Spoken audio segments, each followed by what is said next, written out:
হাসনাত হয়তো জীবনের ঝুঁকি নিয়ে এই আন্দোলন সংগ্রামের ডাক দিয়েছে। এখন সেখানে বাংলাদেশের আওয়ামী লীগকে নিষিদ্ধ করার জন্য এবার প্রধান উপদেষ্টা ডক্টর ইউনূসের বাসভবন ঘেরাও করে ফেলছে হাসনাত আব্দুল্লাহ। তো বন্ধুরা, এইবার এই বিষয় নিয়ে থাকতেছে আজকের ভিডিওতে বিস্তারিত। হাসনাত হয়তো জীবনের ঝুঁকি নিয়ে এই আন্দোলন সংগ্রামের ডাক দিয়েছে। এখন সেখানে বাংলাদেশের সমগ্র জনতা ঐক্যবদ্ধভাবে তাকে সমর্থন জানাচ্ছে। আমরা চাই এই আন্দোলনের মাত্রা বেগবান হবে, এই আন্দোলন ছড়িয়ে পড়বে, এই আন্দোলন শহর থেকে গ্রাম, গ্রাম থেকে অলিতে গলিতে সব জায়গায় ছড়িয়ে পড়বে। ততক্ষণ পর্যন্ত এই আন্দোলন চলবে যতক্ষণ পর্যন্ত এই ফ্যাসিবাদী আওয়ামী লীগকে নিষিদ্ধ ঘোষণা না করা হয় এবং আওয়ামী লীগের সকল পলাতক গোষ্ঠীকে গ্রেপ্তারের কার্যকর ভূমিকা পালন করা না হয়। বিচার নিয়ে তামাশা, বিচার হবে না, বিচার করতে হবে, তারপরে এই সরকারকে ক্ষমতায় থাকতে হবে। আপনারা আমাদের শত্রু নন, কিন্তু আপনারা যা করছেন তা জনগণের সাথে শত্রুতা করছেন। বিধায় আপনাদেরকে আজকের চোখে আঙ্গুল দিয়ে বলে দিতে হচ্ছে, দেখিয়ে দিতে হচ্ছে যে আপনারা বিচার করেন, আপনারা গ্রেপ্তার করেন, আপনারা নিষিদ্ধ করেন। এটা আমাদের জন্য সেইম, এটা আমাদের জন্য লজ্জার। উপদেষ্টারা চেয়ার পেয়ে তারপরে আপনারা পায়ের উপরে পাও তুলে বসে বসে আরাম করবেন, আর এই দেশে বাংলাদেশে আওয়ামী লীগ রাজনীতি করবে, সেই আশা ঘুরে বালি। হয় আপনারা থাকবেন, না হয় আওয়ামী লীগ থাকবে। প্রধান উপদেষ্টার বাসভবন যমুনা এখন সাধারণ শিক্ষার্থী, ছাত্র ছাত্রী, বিভিন্ন দল পেশার শ্রেণীজীবী মানুষের দখলে। আপনারা জানেন ফ্যাসিবাদী শেখ হাসিনা 5ই আগস্ট বাংলাদেশ থেকে পালিয়ে গিয়েছে, কিন্তু পালানোর পরে আজ পর্যন্ত আওয়ামী লীগকে এখনও অফিসিয়ালি নিষিদ্ধ ঘোষণা করা হয় নাই। সরকার কি কারণে এখন পর্যন্ত আওয়ামী লীগকে নিষিদ্ধ ঘোষণা করতে তালবাহনা করছে সেটা আমাদের বুঝে আসছে না।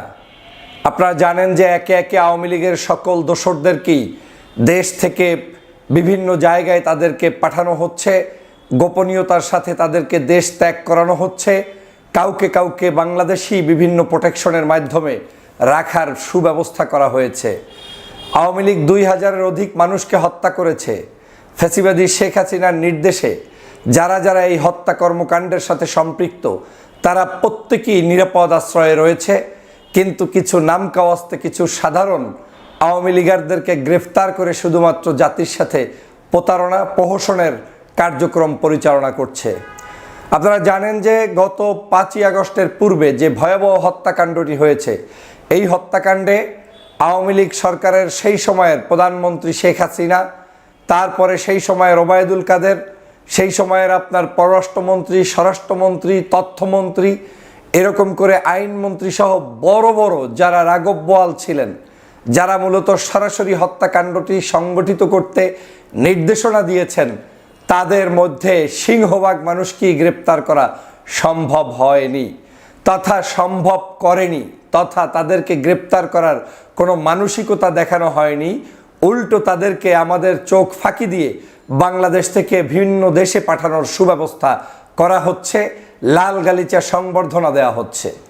লজ্জাস্কর বিষয় হচ্ছে, আপনারা জানেন গতকালকের গভীর রাতে বাংলাদেশ থেকে একজন সাবেক রাষ্ট্রপতি, যিনি আওয়ামী লীগের আমলে সবচাইতে বেশি সময় ধরে ক্ষমতাধর একজন রাষ্ট্রপতি ছিলেন, আব্দুল হামিদ সাহেব, একজন মার্ডার কেসের আসামি তিনি, তাকে কোনো ধরনের সাধারণ মানুষের যে অনুভূতি তার উপরে আঘাত করে তারপরে সেই মানুষটিকে নিরাপদে বাংলাদেশ ত্যাগ করতে সুযোগ করে দেওয়া হয়েছে। সাধারণ জনগণ ক্ষিপ্ত হয়েছে, সাধারণ জনগণ বুঝতে পেরেছে যে এই আওয়ামী লীগের বিচার করার মানসিকতা এদেশের আমাদের কারো মধ্যে এখন যেন নেই, এরকম একটি অবস্থা তৈরি হয়ে গিয়েছে।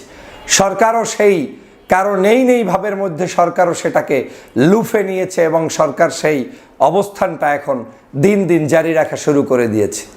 আমরা এই সরকারকে কোনো অবস্থায় মনে করি না যে শেখ হাসিনা বিদায় নিয়েছে তাই রিপ্লেসমেন্টের কোনো একটি সরকার। এই সরকার হচ্ছে অভ্যুত্থান পরবর্তী একটি সরকার, বিপ্লব পরবর্তী একটি সরকার। কোনো অভ্যুত্থানের পরে, বিপ্লবের পরে সেই যাদেরকে আমরা বিপ্লব সংগঠিত করতে গিয়ে পরাস্ত করেছি তাদের সাথে যোগসাজশ করা, সম্পর্ক রাখার ইতিহাস পৃথিবীর কোথাও নেই।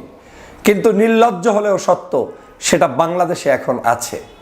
বাংলাদেশে এখন মানুষগুলোকে নিরাপত্তা দেওয়া হচ্ছে, মানুষগুলোকে কোনো ধরনের কোনো মামলা, কোনো ধরনের কোনো বিচারের কাঠগড়ায় আনা হচ্ছে না, বরং প্রহসনের বিচারের একটি নাটক মঞ্চস্থ করা হচ্ছে। আমি সে কারণে দুদিন আগে বলেছিলাম যে বাংলাদেশের এখন যে ট্রাইব্যুনাল হয়েছে, লাভ কি আমার ট্রাইব্যুনালে? যদি ট্রাইব্যুনালের মাধ্যমে যারা খুনি তাদেরকে আমি গ্রেপ্তার করতে না পারি, তাদেরকে আমি বিচার করতে না পারি, তাহলে আমার এই ট্রাইব্যুনাল সম্পূর্ণ ভেস্তে যাবে। আজ তাই হচ্ছে।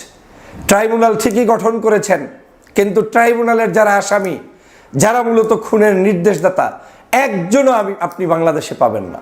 ওরা উল্টো এখন বিদেশে বসে কি করছে? মৌজ মস্তি করছে, আনন্দ উৎসব করছে, বিবাহ শাদী করছে, গান বাদ্যতে মত্ত রয়েছে। তারা এক নতুন উল্লাস জীবনযাপন করছে এবং তাদের হাতে সেই পরিমাণ অর্থ সম্পদ রয়েছে। একদিকে বাংলাদেশে গোলযোগ সৃষ্টির জন্য বিভিন্ন টোকাইদেরকে নিয়ে ষড়যন্ত্র করছে, অন্যদিকে আবার বিদেশে গিয়ে সেখানেও কূটনৈতিকভাবে ষড়যন্ত্র অব্যাহত রেখেছে, প্লাস তাদের জীবনকে নতুন করে সাজাতে রঙ্গমঞ্চ শুরু করে দিয়েছে। প্রিয় সহযোদ্ধা ভাইরা, সে কারণে আজকে যমুনার সামনে আবুল হাসনাত আবদুল্লাহর আজকের বিশেষ আহ্বানে বাংলাদেশের সাধারণ জনগণ, বাংলাদেশের শিক্ষার্থীরা দল মত নির্বিশেষে সবাই সেখানে উপস্থিত হয়েছে। এই আহ্বানটি শুধু হাসনাতের একার নয়, এই আহ্বানটি শুধু আপনার একার নয়, এই আহ্বানটি শুধু আমার একার নয়। দল মত নির্বিশেষে আমাদের প্রত্যেকের দাবি হচ্ছে আওয়ামী লীগকে নিষিদ্ধ করতে হবে। কেউ না কেউ দাবি তুলতে হবে। সবাই নেতৃত্ব দিয়ে সবকিছু করতে পারবে না, দুই একজনকে সামনে এসে তারপরে সেই নেতৃত্ব বাস্তবায়ন করতে হবে।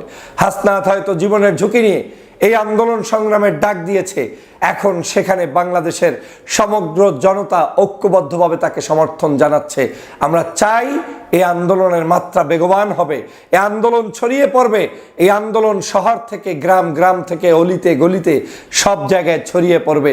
ততক্ষণ পর্যন্ত আন্দোলন চলবে যতক্ষণ পর্যন্ত এই ফ্যাসিবাদী আওয়ামী লীগকে নিষিদ্ধ ঘোষণা না করা হয় এবং আওয়ামী লীগের সকল পলাতক গোষ্ঠীকে গ্রেপ্তারের কার্যকর ভূমিকা পালন করা না হয়।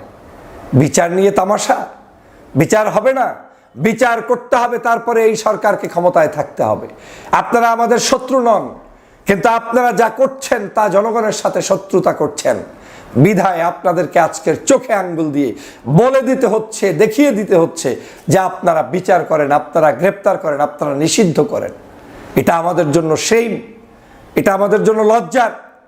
উপদেষ্টারা চেয়ার পেয়ে তারপরে আপনারা পায়ের উপরে পাও তুলে বসে বসে আরাম করবেন, আর এই দেশে বাংলাদেশে আওয়ামী লীগ রাজনীতি করবে, সেই আশা ঘুরে বালি। হয় আপনারা থাকবেন, না হয় আওয়ামী লীগ থাকবে। এখন সিদ্ধান্ত নিন আপনারা, কোনটা আওয়ামী লীগ থাকবে নাকি আপনারা থাকবেন। যদি আপনারা থাকতে চান শান্তির জন্য, দেশের জন্য, তাহলে সবার আগে আওয়ামী লীগকে নিষিদ্ধ ঘোষণা করেই আপনাদেরকে থাকতে হবে। কত বড় দুঃসাহস! বাংলাদেশ থেকেও আজকের আওয়ামী লীগের সকল সাবেক এমপি মন্ত্রী এদেরকে পাঁচ করে দেওয়া হচ্ছে, বিদেশে পাঠিয়ে দেওয়া হচ্ছে। এটা মেনে নেওয়া যায়? এটা কখনোই মেনে নেওয়া যায় না। বাংলাদেশের সকল রাজনৈতিক দল মত নির্বিশেষে এখন আর ঐক্যবদ্ধ হতে হবে। এখন আর কোনো অনৈক্য সৃষ্টি করে লাভ নেই। আমাদের এই ইস্যুতে এক থাকতে হবে। আবারও প্রমাণ হয়েছে আমরা ইস্যুতে এক। যেমন এই মুহূর্তে ফ্যাসিবাদের বিরুদ্ধে, আওয়ামী লীগ নিষিদ্ধের বিরুদ্ধে আমি দেখছি বাংলাদেশের সিংহভাগ রাজনৈতিক সামাজিক সংগঠনের নেতৃবৃন্দ ইতিমধ্যেই সম্পৃক্ত হয়েছে। আমরা সিদ্ধান্ত নিয়েছি এই যমুনার সামনে থেকে যাব না। আমরা যমুনার সামনে থাকব। যমুনার সামনে আমাদের ভাই বোনেরা আমাদের এই দাবি পালন করিয়ে সরকার থেকে সুখবর নিয়ে তারপরে বিদায় নেওয়া হবে। আপনারা জানেন সরকারের একজন উপদেষ্টা বলার চেষ্টা করছেন স্বেচ্ছাসেবক লীগ এবং যুবলীগ নিষিদ্ধকরণ।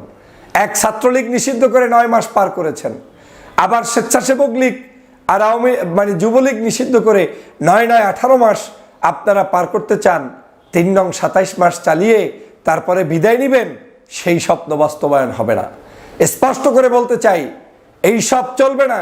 আমাদের সাথে কোনো চতুরগিরি চলবে না। আমরা একটা দাবি তুলেছি, সেটা হচ্ছে আমাদেরকে চোখের সামনে আওয়ামী লীগকে নিষিদ্ধ করতে হবে এবং আওয়ামী লীগকে নিয়ে ভাবনার কোনো সুযোগ বাংলার জনগণের নেই। যারা এই গত 15টি বছর নির্বাচনকে কলঙ্কিত করেছে, যারা বাংলাদেশের মানুষের অধিকার নিয়ে ছিনিমিনি খেলেছে, তাদেরকে নিয়ে আপনাদের এত চিন্তা কেন, মাথা ব্যথা কেন? লজ্জা হওয়া উচিত জাতি হিসাবে, দেশ হিসাবে, আমাদের নাগরিক হিসাবে। প্রিয় সহযোদ্ধা ভাইরা, অতএব আসুন আমরা সবাই মিলে ঐক্যবদ্ধভাবে যমুনার এই আন্দোলনকে বেগবান করি এবং এই আন্দোলনের স্রোত সারা বাংলাদেশে যেভাবে ঢেউ উঠেছে, এই ঢেউয়ের মাধ্যমেই আওয়ামী লীগকে চিরদিনের জন্য বিদায় দেই। আমরা দেখি মাঝে মাঝে একটি ইস্যু ঢাকার জন্য আরেকটি ইস্যু নিয়ে আসে, কিছু ক্লিন ইমেজ মানুষদেরকে বিভিন্ন জায়গায় গ্রেপ্তার করার প্রচেষ্টা চালানো হয়। এটাও একটা কৌশলের অংশ বলে আমি মনে করি। এই সকল কৌশল চলবে না। আমরা আওয়ামী লীগের সকল অপরাধীর গ্রেপ্তার সবার আগে চাই, তারপরে আওয়ামী লীগের মধ্যে যারা ছোট ছোট অপরাধ করেছে তাদেরকেও আপনি গ্রেপ্তার করবেন, আইনের আওতায় আনবেন। কিন্তু আসল অপরাধীদেরকে পার পেয়ে দিয়ে তারপরে কিছু মানুষদেরকে গ্রেপ্তার করার নাটক, এটাও আমি মনে করি আমাদের জনগণের সাথে প্রতারণা এবং প্রহসন।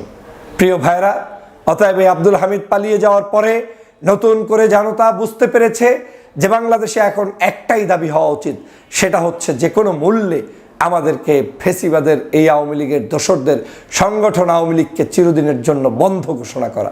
আসুন ঐক্যবদ্ধভাবে সেই কাজটি করি, সবাই মিলে এগিয়ে যাই।